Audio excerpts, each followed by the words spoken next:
Radhe Radhe everyone. તો સવારમાં જાગી તો ગઈ હતી અને જાત્રા કરીને આવતા હશે ને, તો એને લેવા ગયેલા હતા। મતલબમાં એક દાદા ને એક દાદી જાત્રા કરીને આવ્યા હતા, એટલા માટે જાત્રા કરીને આવ્યા એટલે લેવા તો જવાના જ બી ધામધૂમથી। અને સોડા મહેમાન માટે લેવા અમારા માટે તો ખબર જ નથી, કેમ કે અમે ઘરના જ પીતા હતા, કેમ કે અમારા ઘરે એમ પણ મહેમાન આવતા નથી એટલે કંઈ એટલું બધું ધ્યાન લેવાનું જ ના હોય।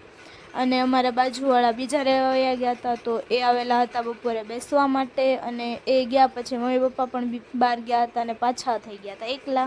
મતલબ ફેસ્ટિવલ મને ગમે પણ આમ ન ગમે, કેમ કે છે ને બોરિંગ બહુ લાગે દિવસો। અને સાંજે રામાયણ આવતી હતી તો રામાયણ જોઈ હતી થોડીક, અને રામાયણ જોતાં જોતાં મારા મમ્મીને મારા પપ્પાનું થોડુંક જ્ઞાન આવી ગયું હતું। તો મારી બેન કે આ વિડીયો મૂકતી ને, મેં કીધું મૂકીશ, જ્ઞાન આપે છે એટલા માટે એમ।